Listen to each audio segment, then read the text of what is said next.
Hello hello hello hello बच्चों, कैसे हैं आप लोग। मेरा नाम है अजय और हमारे इस प्यारे से यूट्यूब चैनल में आपका स्वागत है। हम पढ़ रहे थे फ्रिक्शन कि पुल करना आसान होता है कि पुश करना आसान होता है। इसका जवाब भी अपन लास्ट में देखेंगे। ठीक है, फ्रिक्शन अपना टॉपिक चल रहा था। हमने काइनेटिक फ्रिक्शन और स्टैटिक फ्रिक्शन थोड़ा थोड़ा पढ़ लिया था। ठीक है, रोलिंग फ्रिक्शन भी होता है, पर मेनली ये दो फ्रिक्शन अगर आपको अच्छी तरीके से आने या आ गए तो आप क्वेश्चन बनाने लग जाओगे इनके, है ना, कोई दिक्कत नहीं है। फ्रिक्शन फ्रिक्शन में अपन ने क्या पढ़ा था कि ये क्या होता है कि exit on always pair force. Newton साहब ने साफ साफ कहा था कि जो फोर्स होते हैं हमेशा पेयर में काम करते हैं। ठीक है, और सर दूसरी बात ये it is a contact force. ठीक है, किसकी एक मतलब कह सकते हैं अपन ये एक कॉन्टैक्ट फोर्स होते हैं। तीसरी चीज सर ये एक नॉन कंजर्वेटिव फोर्स होते हैं। हम जब कंजर्वेटिव फोर्स और नॉन कंजर्वेटिव फोर्स डिफरेंस कर रहे थे तब आपको बताया था pseudo force and friction force is a non conservative force, क्योंकि ये पाथ पे क्या करते हैं, डिपेंड करते हैं। पाथ डिपेंड्स ऑन द, या कह सकते हैं it is depends on the path. ठीक है, और यहाँ पे जैसे तीन चार चीजें और आती हैं। जैसे मोशन नहीं होता, वो क्या होता है, रिलेटिव मोशन। क्योंकि दो ऑब्जेक्ट होते हैं अपने पास, तो अपन क्या कहेंगे कि ये रिलेटिव मोशन को अपोज करता है या tendency of relative motion, motion होने वाला है। ठीक है, तीसरी चीज ये tangential along the contact surface. किस सरफेस पे, जिस सरफेस से अपन जैसे फ्रिक्शन कर रहे हैं अपन। ठीक है, ये चीज आपको मैंने डायग्राम से बताई थी, ए और बी अपन ने बॉक्स लिया था। ठीक है, चलिए वहां से फिर अपन ने kinetic friction it is a contact, it is a constant force, ये वेलोसिटी पे डिपेंड नहीं करता। ठीक है, और ये रिलेटिव मोशन को क्या करता है, अपोज करता है। क्या करता है, अपोज करता है। इसकी डायरेक्शन भी क्या होती है, अपोज रिलेटिव मोशन। अगर रिलेटिव मोशन इस डायरेक्शन में हो रहा है तो इसकी जो अपनी काइनेटिक फ्रिक्शन की डायरेक्शन क्या होगी, अपोजिट डायरेक्शन। कहानी समझ में आ गई। ठीक है, फिर हमने कुछ न्यूमेरिकल किए थे। चलिए, इस एक तरीके से मोशन हो रहा है यहाँ पे। फिर हमने स्टैटिक फ्रिक्शन पढ़ा था। स्टैटिक फ्रिक्शन यानी कि अपन कह सकते हैं कि उसमें दो केस होते हैं, F applied is greater than maximum static friction, या एफ जो अपन लिमिटिंग फोर्स कहते हैं, एफ फ्रिक्शन जो लिमिटिंग होता है। ठीक है, हम ये चेक करते हैं कि जो अप्लाइड फोर्स है उससे ज़्यादा अगर अपना क्या आ रहा है, एफ लिमिटिंग जो फ्रिक्शन की वैल्यू आ रही है, तो वैल्यू किस में है, रेस्ट में है। ठीक है, अगर एफ लिमिटिंग से ज़्यादा अप्लाइड फोर्स है तो फिर अपन कह सकते हैं कि ऑब्जेक्ट किसमें है, मोशन में है। ठीक है, और अपना जो स्टैटिक फ्रिक्शन है वो जीरो से तो बड़ा होता है, पर एफ लिमिटिंग से क्या होता है, कम होता है। ये चीज़ अपन ने कल समझ ली थी। ठीक है, इसी चीज़ को अपन आगे बढ़ाते हैं जो आपने कल सुना था। ये न्यूमेरिकल लास्ट हमने यहाँ तक इसको छोड़ के गए थे, थोड़ा बहुत कर भी लिया था। फिर से इसको देख लेते हैं क्योंकि अपने को ये चेक करना है। अब जैसे यहाँ पे कोफिशिएंट ऑफ स्टैटिक फ्रिक्शन और कोफिशिएंट ऑफ काइनेटिक फ्रिक्शन, ये लगभग इनकी वैल्यू सेम ही होती है। ठीक है ना, ये कई बार एग्जाम में इसलिए दो इसलिए दिए जाते हैं कि आप कंफ्यूज हो। ठीक है, और ज़्यादातर अपन काइनेटिक फ्रिक्शन ही यूज करते हैं, और आपको एग्जाम में ज़्यादातर रेयर केस में आपको इक्वली लेके चलना है इनको, है ना, नहीं आपको एक फ्रिक्शन जरूर देगा, मतलब कोफिशिएंट फ्रिक्शन या कोफिशिएंट ऑफ स्टैटिक फ्रिक्शन या काइनेटिक फ्रिक्शन। ठीक है, अब अपने को ये चेक करना है कि पहले ऑब्जेक्ट मोशन में है कि रेस्ट में है, पहली बात। ठीक है, वो कैसा पता चलेगा अपने को, एफ लिमिटिंग से, इसी से पता चलेगा अपने को। तो यहाँ से कितना होता है, म्यू एस इंटू एन। तो नॉर्मल क्या कैसे काम निकालते हैं अपन, ये एम जी नीचे की ओर, नॉर्मल इस प्रकार। ठीक है, तो n is equal to m g, और एम की वैल्यू यहाँ कितनी है, 2 है। म्यू एस की वैल्यू कितनी है, 0.6, तो 0.6। एन की वैल्यू कितनी है, एम जी, और एम की वैल्यू अपने पास है कितनी है सर, 2 और 10। इससे ये मर गया, कितना आ गया, 12 न्यूटन। तो एफ लिमिटिंग की जो वैल्यू है वो अप्लाइड फोर्स से कितनी आ रही है, कम आ रही है, 12 न्यूटन। तो इसका मतलब क्या है, ऑब्जेक्ट किसमें है, ऑब्जेक्ट किसमें है सर, मोशन में है। ये बात समझ में आ गई कि कब ऑब्जेक्ट मोशन में होता है, कब रेस्ट में होता है। यही सबसे इसका इम्पोर्टेंट पार्ट है और यही इसको दर्शाता है कि औरों से कि मैं इम्पोर्टेंट क्यों हूँ, क्योंकि इसमें आपको पता होना चाहिए कि ऑब्जेक्ट मोशन में है या रेस्ट में। अगर जैसे मोशन में है तो मोशन के लिए अपन कौन सा फ्रिक्शन यूज करते हैं, काइनेटिक। तो काइनेटिक निकालेंगे तो काइनेटिक फ्रिक्शन क्या होता है, म्यू के इंटू एन। तो म्यू के की वैल्यू कितनी आ रही है यहाँ पे 0.4 इंटू एन की वैल्यू कितनी है अपने पास mg। तो 0.4 इंटू में m की वैल्यू कितनी है 2 है और ये 10, ये से मर गया, कितना आ गया 8 न्यूटन। कितना आ गया 8 न्यूटन। तो इसकी जगह काम क्या करेगा अब 8 न्यूटन।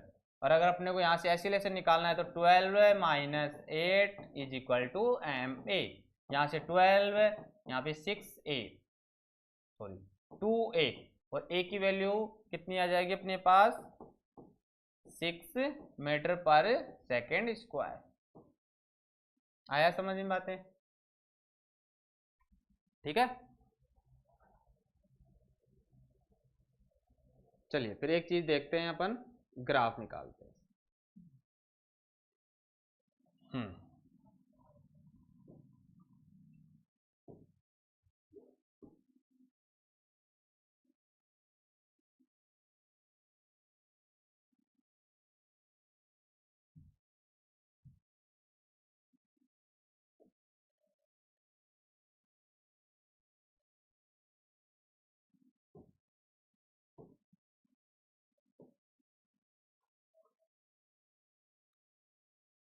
अपने पास ये सुविधा है इसलिए यूज कर रहे हैं ना। चलिए तो ये अपना हो गया अप्लाइड फोर्स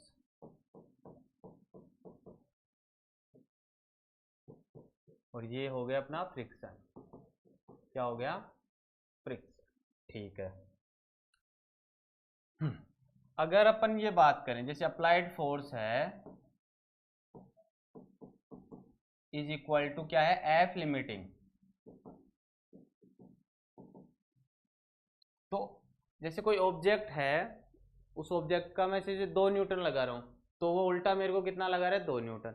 ऐसे ही मैं 3 न्यूटन लगा रहा हूँ तो उल्टा अपने को क्या लगा रहा है 3 न्यूटन। ऐसे मैं 4 न्यूटन उस पर फोर्स लगा रहा हूँ, वो उल्टा मेरे को क्या दे रहा है 4। ऐसे में 12 लगा दिया, ज़्यादा उससे ज़्यादा फोर्स लगा दिया, फिर वो मोशन में हो जाएगा।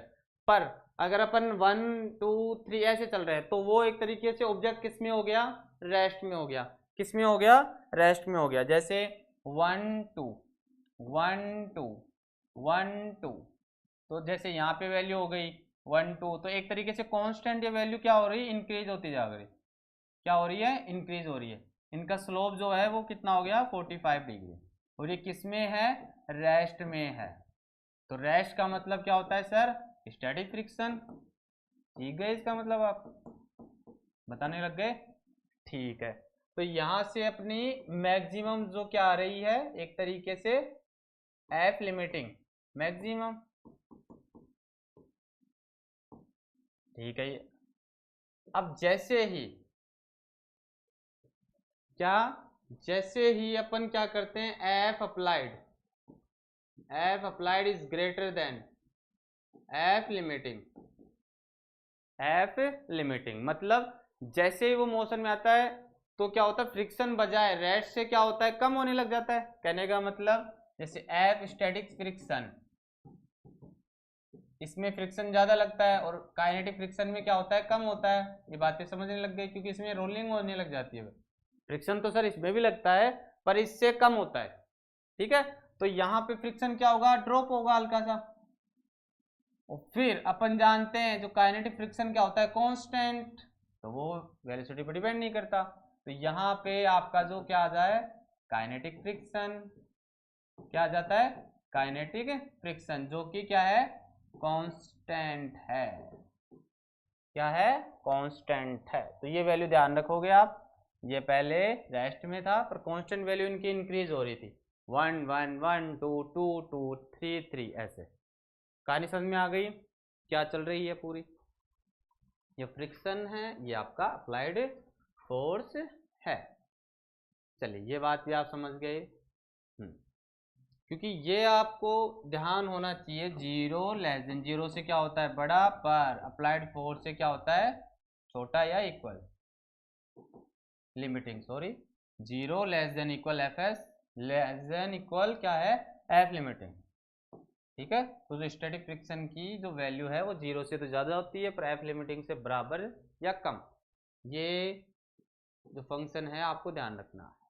ठीक है, चलिए, तो एक तरीके से अगर आपको कोई आस्क करे कि हाँ कि अगर अपन इसको ग्राफ में शो करें, इसको स्टैटिक फ्रिक्शन और काइनेटिक फ्रिक्शन को एक ही ग्राफ में, तो अपन कैसे उस बात को बताएंगे, तो इस प्रकार से आप बता सकते हैं। यहाँ तक रेस्ट में है, फिर हल्का सा ड्रॉप होगा क्योंकि काइनेटिक में जा रहा है वो जैसे ही वो काइनेटिक में जाएगा, काइनेटिक में क्या होता है, कांस्टेंट, ये मैंने बताया था आपको। चलिए, ये बात आप ध्यान में रखेंगे, इस बात को। बढ़ते हैं आगे। चलिए, अब थोड़ा न्यूमेरिकल करते हैं। जेई में आया हुआ है शायद, है ना, वहाँ पे तो शायद एक ही कोफिशिएंट था, हमने एक और दे दिया कंफ्यूज के लिए, है ना। पर आप कंफ्यूज नहीं होगे, क्या आप समझ पहले से क्या है, इंटेलिजेंट है। तो एक अब क्या है, बॉक्स है और अपन उसको क्या है, दीवार पे लगाकर फोर्स लगा रहे हैं। ठीक है, अब ऐसे ज़्यादा अपन भावुक होके जैसे 40 न्यूटन है, कोफिशिएंट है, तो ऐसे आंसर नहीं निकालना ना, क्वेश्चन को समझना है क्या कहना चाह रहा है। तो ये बॉक्स है या 1 kg का, वो दीवार से उसको क्या रख रखा है, फोर्स लगा के उसको वहीं रोक रखा है। ठीक है, तो इसका जो mg है कुछ इस प्रकार जाएगा और नॉर्मल कुछ इस प्रकार होगा। बात समझ में आ गई, ऐसे थोड़ी होगा नॉर्मल, अब कहानी समझ में आ गई। तो यहाँ से इसका जो नॉर्मल है वो कितना आ जाएगा, mg, मतलब n इज इक्वल टू कितना आ रहा है, mg, कितना आ रहा है, 1 मिनट रुको।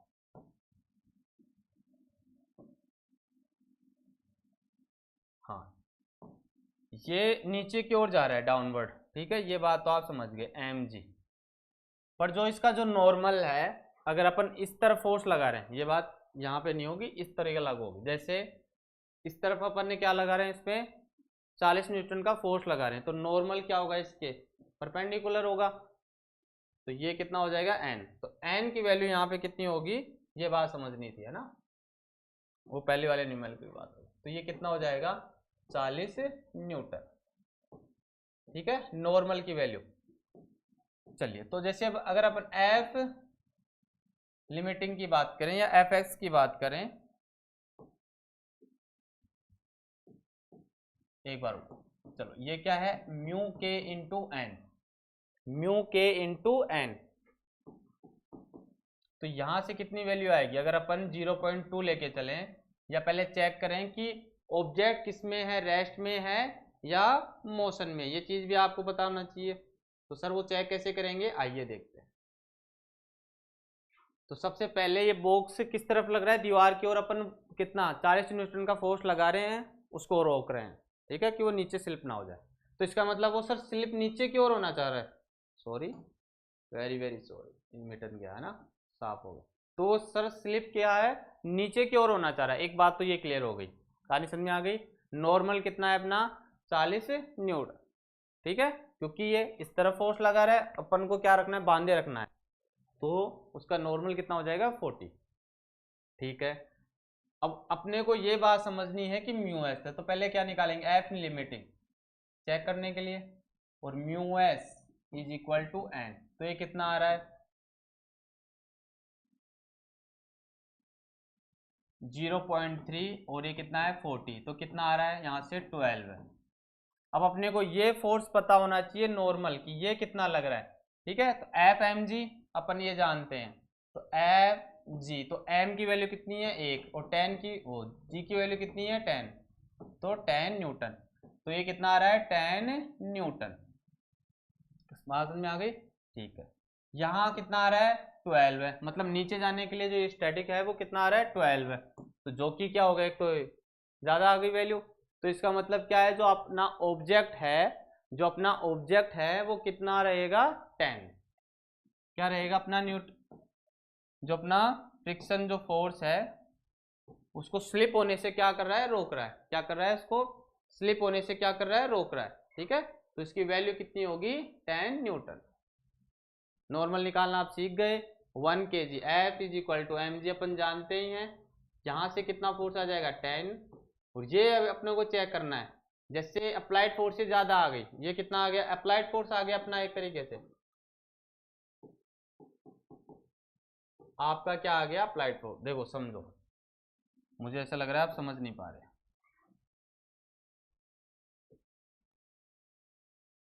मैं दोबारा से बताता हूँ इस बात। इतने अभी तक जो न्यूमेरिकल किए उसमें क्या है सर, उल्टा था और बॉक्स ऊपर था सरफेस पे। अब क्या है कि हमने दीवार पे लगा दिया उस चीज को, ठीक है, तो लगा दिया तो कोई दिक्कत नहीं।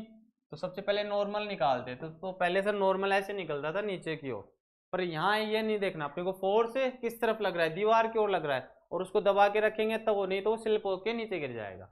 तो नॉर्मल किस तरफ काम करेगा, डायरेक्शन में, तो एन की वैल्यू कितनी हो जाएगी 40, अपोजिट डायरेक्शन में तो n माइनस 40 जीरो, या n इज इक्वल टू 40।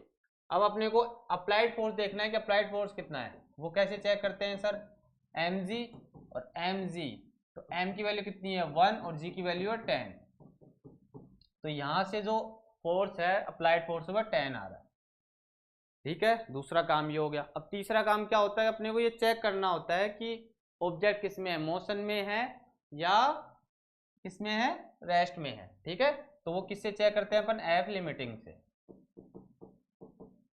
तो कितना हो जाएगा म्यू एस इंटू एन, तो म्यू एस की वैल्यू कितनी है 0.3 और एन की वैल्यू कितनी है 40, तो कितना आ रहा है 12।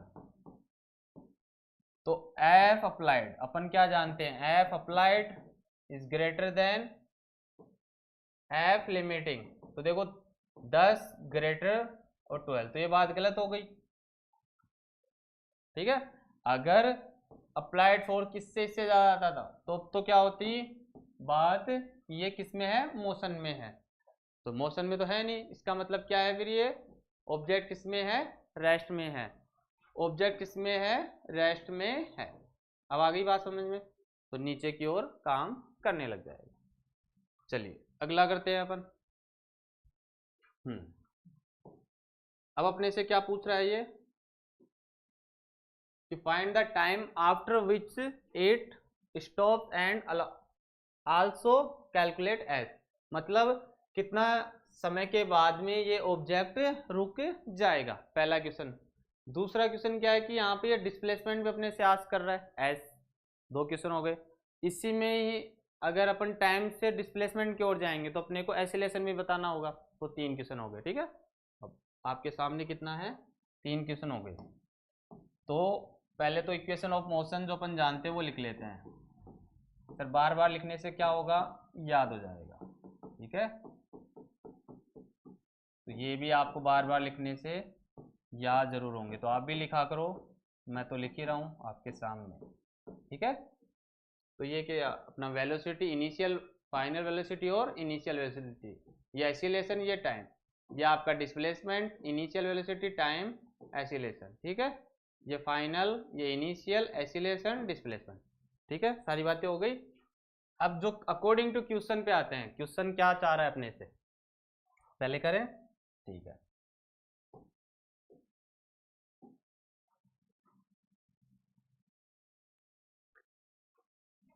तो पहले अपन क्या निकाल लें, नॉर्मल।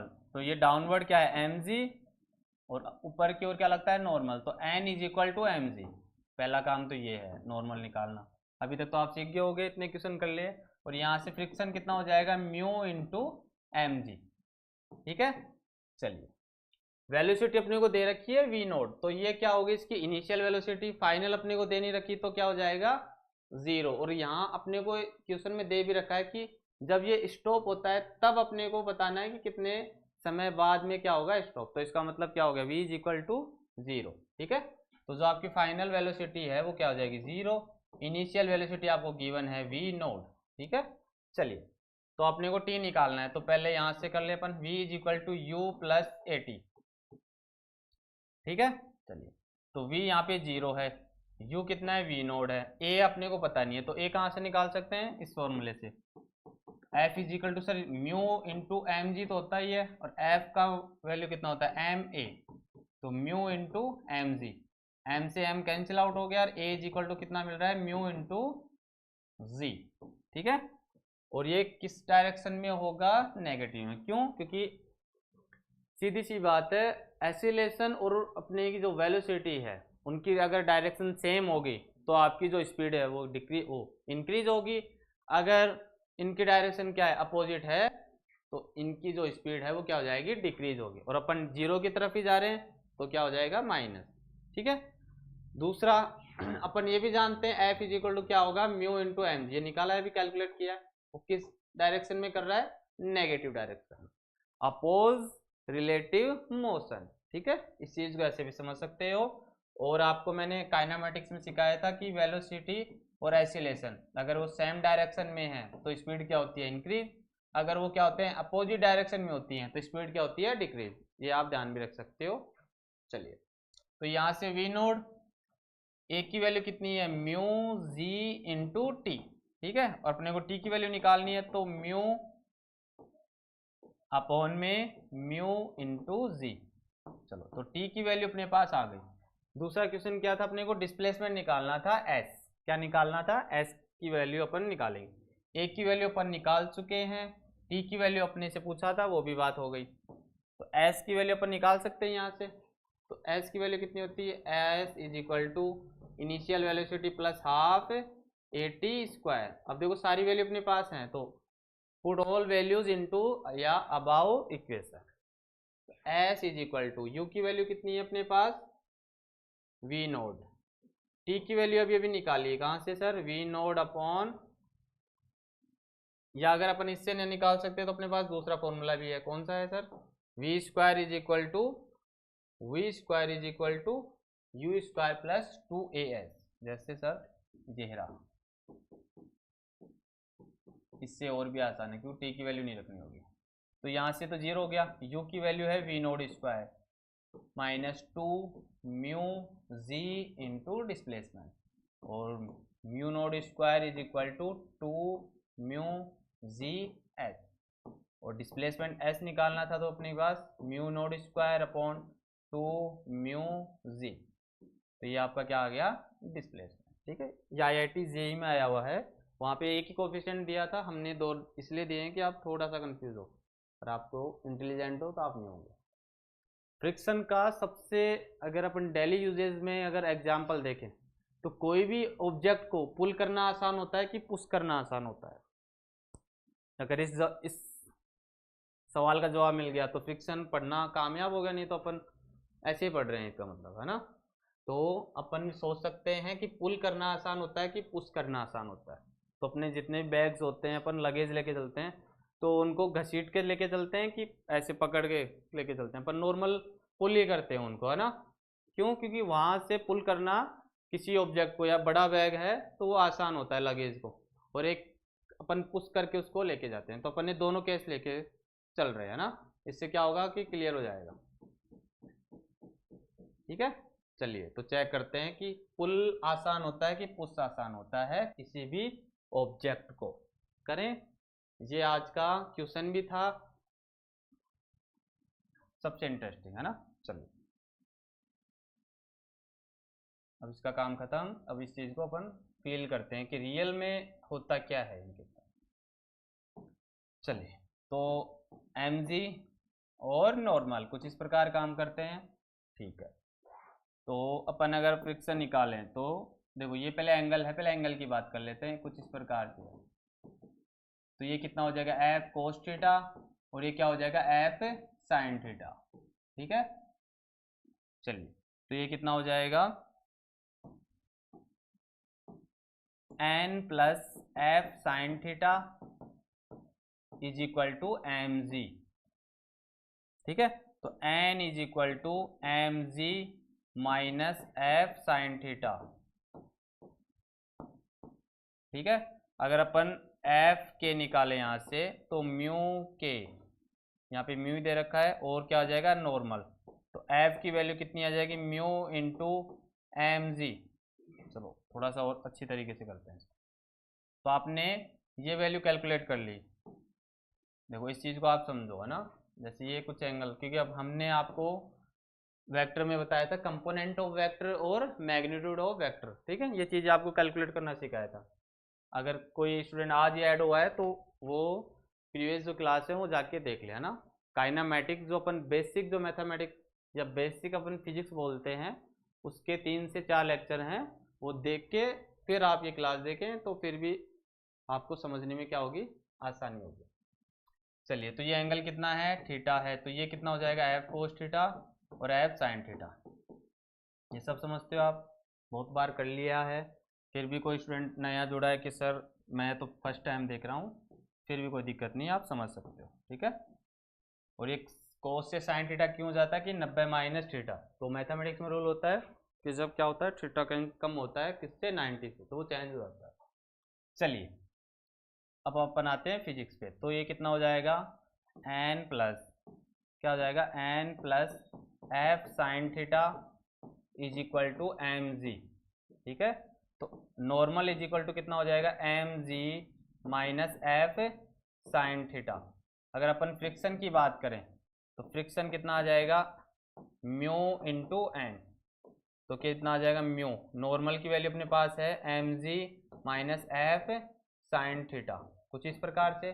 चलिए, अब जब इसको अगर अपन आगे बढ़ाएंगे तो कुछ इस प्रकार होगा, ठीक है। तो यहाँ अब क्या हो जाएगा, एम जी, ये कितना हो कोस थीटा, और ये कितना हो जाएगा साइन थीटा, तो ये कितना हो जाएगा, एम जी नीचे की ओर काम करेगा, नॉर्मल अपवर्ड, ठीक है। चलिए, ये कितना हो जाएगा, एफ कोस थीटा, ये कितना हो जाएगा, एफ कोस थीटा, और ये किस प्रकार हो जाएगा, एफ साइन थीटा।